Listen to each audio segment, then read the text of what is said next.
What are your thoughts on Cade Cunningham coming back after suffering a collapsed lung? I just like his answer. I'm glad he's back on the team to give his team a chance to get back gelling with each other before the playoffs. But Cade, that was a woke answer for sure. He sounded very woke. He was doing this. He gave both sides of the situation, and I believe for a player like Cade, he should be eligible.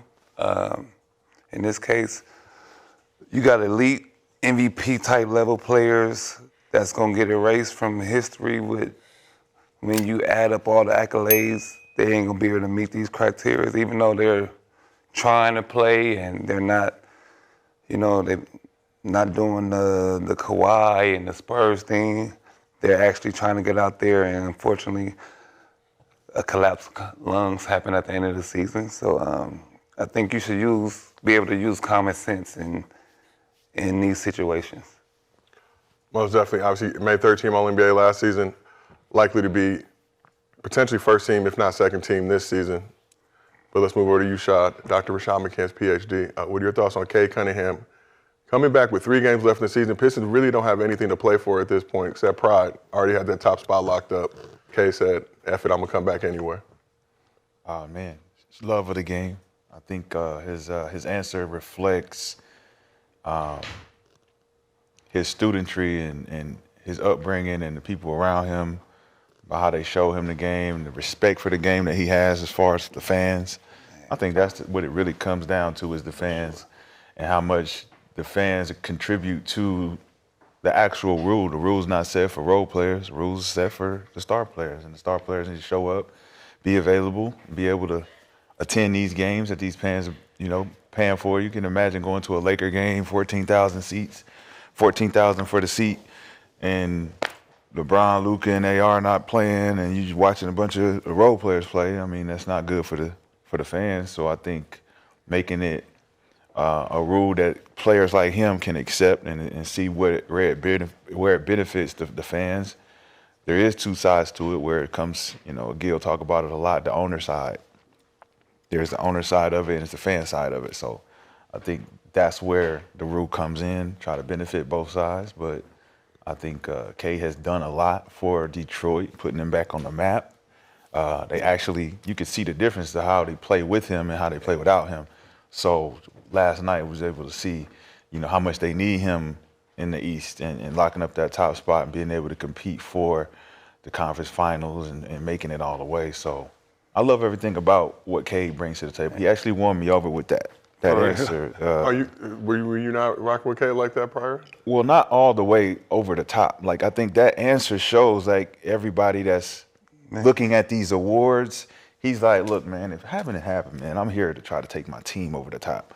Like, whatever I need to do for the team. So I don't think he's looking past the history. I think he feels like, I got plenty of years to come and try to accomplish something that I could accomplish this year or last year or whatever, but he's not stuck on it. And I think I like that about him. And we'll talk more about that in depth in a second, but even Mr. B, talking to you. When you look at this and how the long-term impact of this has, when we sit on couches like this years down the road, discuss who's the best, who's the greatest, and now we got to factor in, oh yeah, well, Wemby would have got a defensive player of the year if he didn't get hurt, or Cade would have made first team. For him, it feels like there's other guys who have won those awards or been first team All-NBA, done all those things, they have it on their resume. Now Cade is denied that opportunity because he's literally 1 game short. Just what do you think about that situation? To me, the playoffs is coming up, so go get those awards. There's still Eastern Conference Finals MVP, there's the Finals MVP, there's other awards that you can get that can prove to why you should have been that. Just because, because of the 65-game rule, that doesn't mean that you still wasn't that guy. So, you have a chance where your team is number 1. Coming back from this lung injury was crazy. And then being able to have a double-double is insane. So, seeing that Isaiah Stewart out there, I think is bigger than these individual awards. Yes, it does mean a lot, but if you can go into the playoffs, get to the Eastern Conference Finals, win Eastern Conference Finals MVP, and take your team to the finals, it don't even matter. You don't think, like, when you look back, you won't see that Detroit wasn't supposed to be first in the East. Like, you don't see that when we're going to talk about the couch and stuff back in the later on. You don't see Cade took 8th place or 9th place, wherever they were supposed to be, 6th to 8th. And he took that team to be number 1 and got no awards for it. Say they lose in the playoffs, all that's done for. Now, you don't think about that. But is he eligible for anything? So not Like, I mean, I think scoring Well, scoring no, you titles, don't things think about like that. that, but that all NBA, nothing. It's like playing a video game, right? Like you get halfway there or you get almost there and then you lose to the boss, you got to start all the way over again. It's just, you got next year. And that's what his answer reflects. That. His answer is like, you know what? If I don't, you know what I'm saying? If it happen, don't, I got next year. I respect that, but I mean, you could get MVP that year and still. I would like to see. I mean, you can get MVP and still get sent home like Dirk. Because you don't know what he just had a collapsed lung. You don't know what the future holds neither. Yeah, and that's the thing. So and even here, Derrick Rose didn't think after he won his MVP, it was going to be over after that. Yeah. Look back and say you had something to do with the NBA at the end of the day. You messing with NBA Show your history. kids something. I think as a result of that, and obviously some other guys not making All-NBA, not being eligible, you got guys like Jalen Duren who had a great season, will now jump up and essentially not take Cade's spot, but move up as a result of Cade not being there. And we talk about the other side of it too. Now these dudes are going to say, where's my money at? I need my Supermax. Well, what is the one thing that covers all the bases if you don't win none of these awards? Winning the chip or advancing. In the championship, right? So I think that's where his mind is. Like, let's try to win it all so none of that may even matters. We in the history books, especially if you even go to the conference finals. Like, taking it to the conference finals, looking at Detroit. Boston, Detroit. Just getting the morale back. It's like, all right, yeah. You know, Detroit was 10th, 8th. Last 2 years, we were rebuilding. We were at the bottom. We get JB, we get a couple picks, we get Amen, we get Durden, he's developed. We got a couple guys that can play. We held number 1 down all season. I mean, that alone is a good thing, right? But then it's reminiscent to the Atlanta Hawks when they was number 1 that year with Jeff Teague and all of them, and then you got the Pistons that they was trying to hold it down. And certain teams we see historically that we don't remember. We be like, we didn't remember they was number 1. But for this particular scenario, I think Cade, he has enough talent. You know what I'm saying? Yeah. He came in with an expectation. He been doing it. So I think to take it all the way to the finals and try to win it would be dope. It would, but what if none of them on that team make a first team, second team, or a third team? Like, who's to say the big man gonna make a All-NBA? He could. He could. He I mean, could. still number 1. I mean, He could, but do you think it's like? I mean, he an all-star. He top 20 in But the league. to be number 1 and nobody really makes. Let's just say that happened. Is that crazy? But what does it say about your team, though? It's like you got one of them solid teams. It's like, but what if y'all go win it? Win it all. I don't think they could win it all this year. I think they could go to the finals or the Eastern. I mean, Conference. going to the finals is. I mean, that means somebody got something. Somebody got an MVP or something. And that already Eastern solidified Conference where y'all Finals. was at. Wait, Boston, look, I don't know if that's gonna happen. So before we keep discussing, we got some commotion in the chat. Some rumblings that Gil will not be eligible for the 65 show minimum here at Gil's Arena for all the games he's missed. Gil on a minutes restriction. Gil actually posted in the chat. He said, I'm load managing inside my car, drinking my Celsius. So Gil will be returning soon, just waiting to get approved by the Gil's Arena medical staff. Refused to participate in 3-on-3 scrimmages last week with the rest of the show, but he will be here in just a moment. I'm loading managing. can't be ducking the smoke, man. Other rumblings that Gil wanted to duck Rashad today. That's Gil, if you're watching, that's what the chat is saying. It's not me. It's not me. I'm merely He host. said nothing. But looking at this Pistons squad, Pistons have already secured their first 50-win season since 2008. They have 2 more games remaining on the schedule on the road against the Hornets and Pistons. If they could get 2 more wins, it would be their first 60-win season since 2006. So, Shah, we'll start with you. How has Cade Cunningham changed the culture of the Pistons in his 5 seasons in the league? And I preface that with, we look at where this team was a few seasons ago, what he was saying even back then, you know, everybody hold tight, we're going to be all right. Just keep believing in us. and having the ability to actually accomplish that and change this to the top seed in the Eastern Conference, 44 wins last season, potentially 58 to 60 wins this season?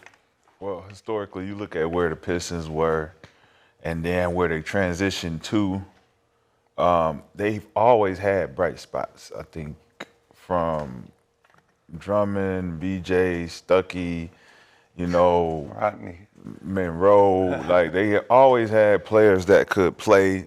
Jackson, Reggie Jackson, all the guys that's went through Detroit through the years. It's just BJ. been I said BJ. Yeah, I said BJ. So it's like Brandon one of those things where they've always had good players come through. Yeah. But it was like what coaches is gonna match the actual culture that they're used to and bring them back to that championship prominence. And I think it started with the defensive side. Them getting Cade was the number 1 pick, was he not? Yes. Yeah. 2021. So Cade being a number 1 pick and you being able to say, let's build around something, right? You look at Detroit when they was 04, there wasn't a building block piece there that you say we're gonna build around. Even though Ben Wallace was there probably the longest. You look at Tayshaun, you look at Rip, you look at Chauncey, you look at all those guys. Those guys came in. Lindsey Hunter was probably one of the guys that was there longer. Tonio McDyess, then you bring in Sheed. These are all now guys that they're building around a culture that is being resurfaced. This is something that they need to reestablish. I don't think he's changing anything. I think he's bringing that feeling back, right? And changing arenas, being able to get a whole new feel for the whole Detroit market. I think Cade can do that. And I think he has the personality, as we've seen, that he cares about winning. It's not about his individual accomplishments. He's trying to restore something. Like you said, he said in the press conference, be patient with us. We can do this. We can get it back. And I like that type of leadership, man. I think Jalen and Isaiah Stewart are two type of guys that'll protect him and help him get to that no matter what. You got an Amon Thompson out there that plays hard. Asar, my bad. Asar Thompson. The outside, he's a really great defensive player. So you got 3 defensive players. You can't say Cade don't play no defense. He actually plays defense. Then you got a couple shooters out there that you can depend on. It may not play as much defense, but JB Bickerstaff has got them rolling. And I think that he should get a lot more credit for that. Let's shift over to you, Mr. B, former Detroit Piston, but look at what, in the previous seasons, what the Pistons represented. I think longest in-season losing streak in NBA history a couple of years ago. But Cade emerging, number 1 overall pick, signature shoot line, All NBA last season. Should have been All NBA this season, but Pistons top seed in the East. What has Cade done for the culture of the Detroit Pistons? It's not just Cade, it's JP too. I think he should be Coach of the Year. I got a chance to talk to him earlier this year when I was in Milwaukee. Just his improvements since he's got the job, from the player development, they're top 5 in defense this year. But also Cade, and then Cade taking that next level of putting the responsibility on his back and his team on his back, and it's been shown with his play. But you got to credit both guys though, because they're both it's a team and they're both working together. One, Cade trusts JB and JB trusts Cade. So I just look at it like it's a new era, and it's a different environment. They still have that bad boy type style, of course, because it's Detroit, but this is something different. When the last time Detroit made the playoffs before Cade got there? How long has it been? When they got Was it like Zach? Has it been like last Zach? year. No, I know. I said before Cade, 2019. They got swept by the Bucks in the first round. Oh shit. We're the 8th seed in the East. I'm trying to think when. Yeah, who was on that team? All right. Give me 1 second. I'm trying to think the last time Pistons was like. Andre Drummond, Reggie Jackson, Blake Griffin. Blake. Oh yeah. That's when Blake was over there shooting jumpers. Yep, I remember that. It was all right. It was all right. Reggie was ball hogging that bitch out there. Yeah. Luke Kennard, Langston Galloway. Once Rodney Stuckey came, once they got Rodney Stuckey and traded, what's the point guard name? Will? They traded Chauncey? Chauncey. Yeah. Yeah, that's when they started going down. Like, they always had like some good point guards, but. Yeah, when they got Brandon Knight. So we asked the chat, what's the Pistons' ceiling this year? We gave them the options: NBA Finals, Eastern Conference Finals, second round exit, first round exit. 47% of the chat thinks that the Pistons will make it to the Eastern Conference Finals. I believe so too. Yeah. I believe so too. Against Play Boston, Philly first round. which is going to be great. 1-8 is gonna be what? Charlotte, Philly. It has Hornets. I think are currently ninth. Charlotte. 9th. Yeah, so they Gotta could. fight for it. Because Cleveland ain't getting in. Who 8? Philly right Forget now. about it. Philly 8? Yeah. I thought Philly was 6. Philly's 8, but 7, one 8 game. is A game. Cleveland, Toronto.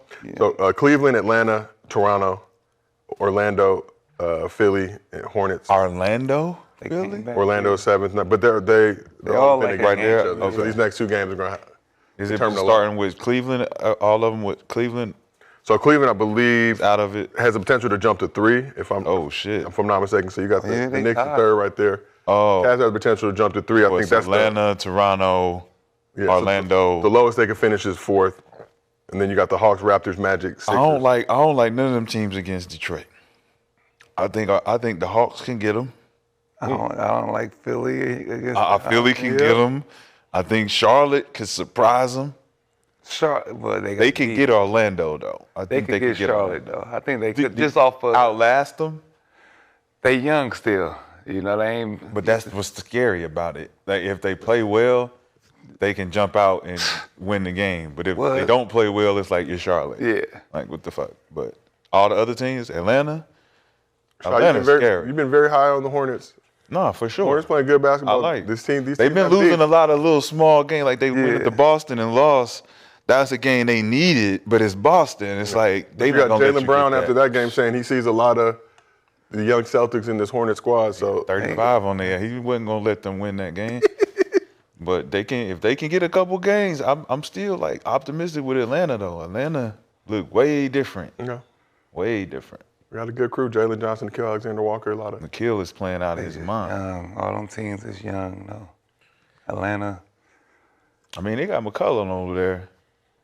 At least one guy that can show him something. Sure, well, let's keep this thing moving. Playing start next week.